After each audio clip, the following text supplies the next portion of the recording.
મેષ રાશિની વાત કરીએ, અલય જેના અક્ષર છે એવા મેષ રાશિવાળા જાતકો માટે આજનો દિવસ કેવો રહેશે? પહેલા તો મેષ રાશિવાળા જાતકોને બને ત્યાં સુધી ઉતાવળિયા નિર્ણયો લેવા નહીં. પરિવારમાં થોડોક તણાવ રહે તેવી સંભાવનાઓ દેખાય છે. સ્વાસ્થ્યની બાબતમાં થોડો ચડાવ ઉતાર જોવા મળશે.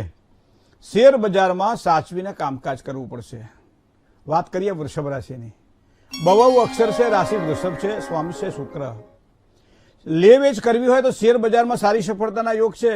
જે કંઈ કામકાજ કરવું હોય તો આજના દિવસ માટે રહે. ધાર્મિક કાર્યોની સંભાવનાઓ પણ આજના દિવસ માટે પ્રબળ બને. કોર્ટ કચેરીમાં નુકસાન થાય તેવી શક્યતાઓ છે. જૂના મિત્રોની મુલાકાત આજના દિવસ માટે ખૂબ જ સારો લાભ કરાવડાવશે. મિથુન રાશિ. ક છ અને ક અક્ષરવાળા જાતકો મિથુન રાશિના જાતકો છે. બૌદ્ધિક વિકાસ આજે થાય. એનો મતલબ એવો થાય કે એવા વ્યક્તિઓનો સંસર્ગ થાય, એવા વ્યક્તિઓને મળવાનું થાય કે જે તમારી વાતને સમજી શકે. પરિવારમાં તો શાંતિ રહેશે જ આજના દિવસ માટે, પણ તબિયતની બાબતમાં થોડું સાચવવું પડશે, કાળજી રાખવી પડશે. દાંપત્ય જીવનની અંદર એક સારી હૂંફ મળે આજના દિવસ માટે. બહુ સરસ યોગ બની રહ્યા છે. જય ગણેશ. મિત્રો, રાશિ મંડળની વાત કરીએ તો ચોથી રાશિની વાત કરીએ, જે કર્ક રાશિ છે અને અક્ષર છે. ચંદ્રમા સ્વામી છે, જેનો એવા કર્ક રાશિવાળા જાતકોને શત્રુઓ દ્વારા થોડીક સાવધાની આજના દિવસ માટે રાખવી પડશે. કોઈ પણ પ્રકારે બોલવાનું હોય, કોઈ પણ પ્રકારે કામ કરવાનું હોય, કોઈ પણ નિર્ણય લેવાનો હોય તો સમજી વિચારીને કામકાજ કરવું આજના દિવસ માટે ખૂબ જ જરૂરી છે. ધંધામાં તો ફાયદો દેખાય જ છે. કર્મચારીઓનો એક સારો સહયોગ પણ પ્રાપ્ત થશે. મતલબ આજનો દિવસ તમારા માટે આ પ્રમાણે સારો છે. વાત કરીએ સિંહ રાશિની. અક્ષર મ અને ટ છે એવા સિંહ રાશિના જાતકો માટે મહેનત વધુ અને સફળતા ઓછી, કદાચ આવા યોગ આજના દિવસ માટે દેખાઈ રહ્યા છે. ધંધામાં થોડું ધ્યાન આપવું પડશે. મધ્યસ્થી કોઈ પણ વ્યક્તિને બનવાનું હોય તો થોડુંક વિચાર કરજો ને પછી કામકાજમાં આગળ વધજો. નહીં તો ઘણી વખત એવું થાય કે જેનું કામ હોય ભાગી જાય ને આપણે વચમાં અંટાઈ જાય.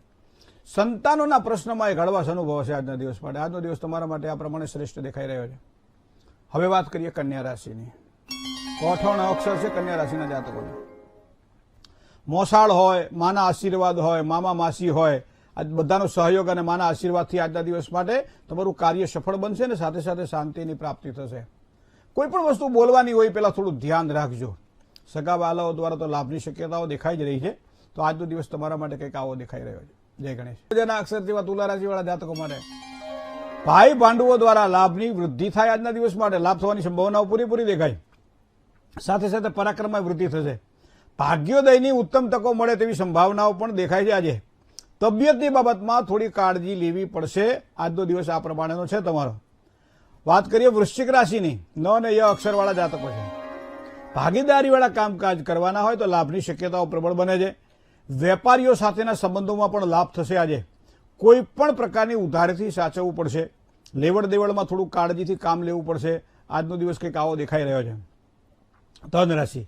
પ ધ ફ અને ઢ જેના અક્ષર સિવાય ધન રાશિવાળા જાતકોને ભાગ્યોદય માટે કોઈ નવી અને સારી તકો મળે, પણ કામકાજની શરૂઆત થોડી ધીરજથી કરવી પડશે. કોઈ પણ કામમાં ઉતાવળ નહીં ચાલે. આજે અચાનક બહારગામ જવાનું થાય, મુસાફરીના યોગ પણ આજના દિવસ માટે બની રહ્યા છે.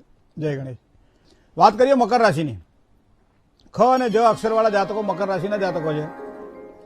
માતાના સ્વાસ્થ્યની બાબતોમાં મકર રાશિના જાતકોએ આજના દિવસ માટે થોડું સાચવીને કામકાજ કરવું પડશે.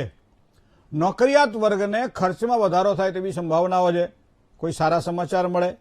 પરિવાર સાથે માંગલિક પ્રસંગોમાં જવાનું બને, આવા સુંદર યોગો બની રહ્યા છે. તો આજનો દિવસ તમારા માટે સારો છે. પણ કુંભ રાશિની વાત કરીએ, જેના અક્ષર ગ અને સ છે. કુંભ રાશિવાળા જાતકોને હરીફાઈવાળા કામકાજ કરવાના હોય તો સારામાં સારી સફળતા મળે. ભાઈ ભાંડુઓ દ્વારા તો લાભ ઉત્તમ થવાનો જ છે. આજે સંપત્તિને લગતા કોઈ પણ પ્રકારના કાર્ય હશે તો સારો સહયોગ મળશે. જેટલી મહેનત કરીશું એટલી મહેનતના પ્રમાણમાં આજના દિવસ માટે સારું ફળ પ્રાપ્ત થશે. મીન રાશિ.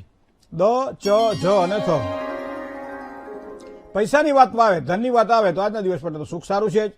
પરિવારમાં કદાચ થોડો તણાવ રહેશે. નાના મોટા રોકાણ કરવાના હોય તો આજના દિવસ માટે સારો લાભ થાય. જમીનને લગતા કામકાજમાં એક સારા ફાયદાના યોગ પણ આજના દિવસ માટે બની રહ્યા છે. જય ગણેશ.